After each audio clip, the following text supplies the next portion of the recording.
What is up, guys? My name is Greg. I'm a growing artist, and each video I show you how I learn. Today I'm going to go over a question that has plagued a lot of different artists. Why am I not getting better? That's something that I've definitely struggled with, and I've actually come across 4 different things that have helped me in my journey to get away from this question and really get on the path of improvement. So let me go ahead and share that with you. I know a lot of people have been stuck in their improvement as an artist, and I was at that point too, in where I was drawing pretty regularly and I wasn't seeing any improvement. So here are 4 things that I can share with you that hopefully help you on your journey. The first thing is setting goals and reorganize how I see goals. This one, I can't tell you how much this has helped me out. So I organize my goals in a hierarchy, with the very top being the top tier goal, middle of it being the mid tier goal, and then the bottom being the lower tier goals, and they all support one another. So the lower tier goals support the mid ones support the top level ones. So let me give you an example. My top level goal is to create art and inspire others to create. In order for me to do that top level goal, there are a few middle tier goals that I need to do. One of them, to have a platform. So that's the middle one, to have a successful platform to share my art and inspire people. And the bottom one would be to create a YouTube channel, to create a video this week, to create art, to get better, to practice perspective, to do a whole bunch of things. But all of those support that top level goal. And having that top level goal in sight is definitely something that's narrowed my focus and kept me from getting too distracted throughout my day, whether that's going through and watching a ton of YouTube videos on how to be a better artist. It's really helped me zero in on what I need to do and just go full sprint in a straight line to it, as opposed to taking a zigzag here and there all around. Okay, so that brings me to tip number 2.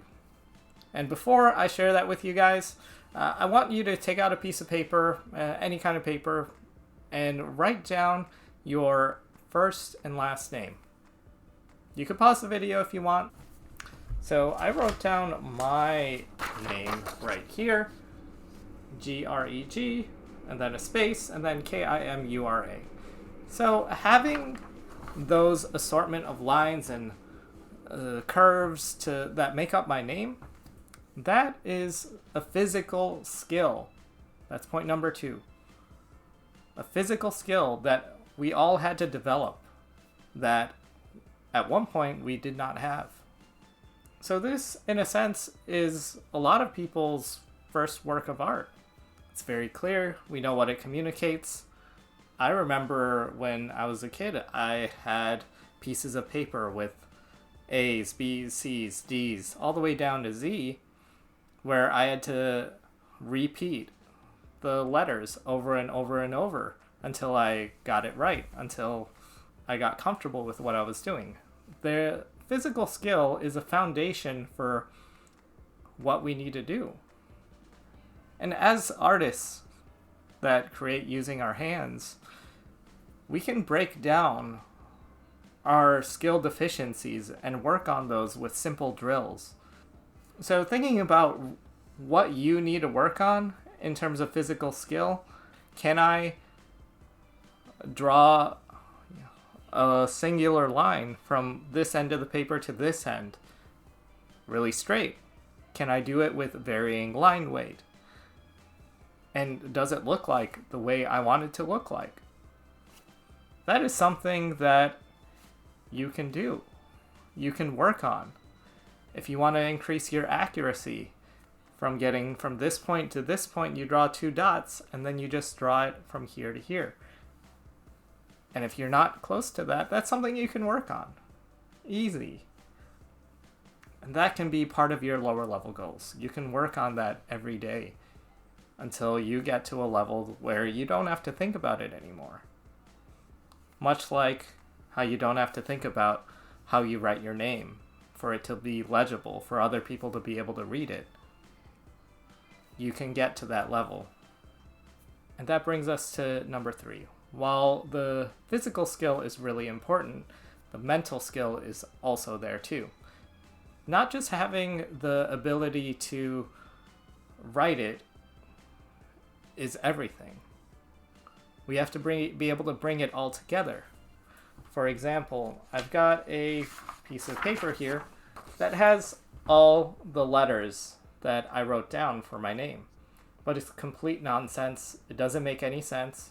And what that shows is we've got to be able to use our brain, our artistic mind, to bring it all together to make something that communicates to the viewer, the audience. And that one takes a little bit more effort, and we can definitely talk about that in another video. But one way that I think about it is I can find an art role model. And there are a ton of talented artists on YouTube that you can find videos of them actually creating art. And they're talking about their artistic process. And that can be something that you can work on.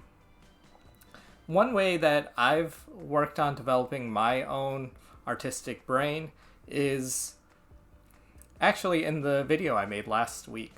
So the scene mapping video is a great example for that.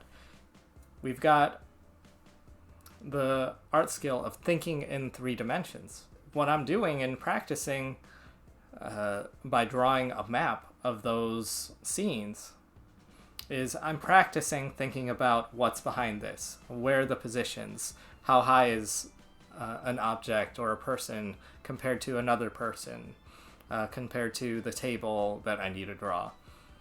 And thinking of those things very consciously is going to eventually bring me to a point where I can successfully do that without thinking, very much like how we wrote our names, brought it all together, made sure the spacing was right between the first and last name, made sure the positioning was right, making sure that we would be able to read it from left to right. All of that is really, really important when we're bringing together a piece of art. And so far, let's go over what we've talked about. We've got the goal setting and reorganizing goals. 2, we've got the physical skill. 3, we've got the mental skill. And then 4, we finally have deliberate practice. So deliberate practice is bringing this all together, thinking about what your greater artistic goals are, and working towards that. So thinking about your physical skill deficiencies, thinking about where you can improve on your mental skills as an artist, and work on those deliberately, very focused as you come in. Just because people are drawing every day doesn't mean they're going to improve. Just because I eat every day for 20 to 30 minutes at a time doesn't mean that I'm going to be a competitive eater. I've got an example. Someone told me that they had been running for 30 minutes every day, and they were wondering why they weren't improving.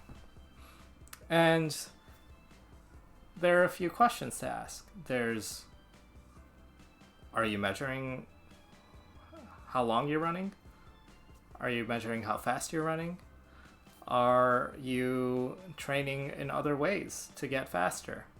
Or is it just important that you're running every morning for 30 minutes? Because just because they're running every day doesn't mean that they're going to be at an elite level. That means they're running every day, which is great for your heart, your body, great exercise. But there are specific things that you need to work on in order to get better. So deliberate practice is working on those skills that you really need to work on.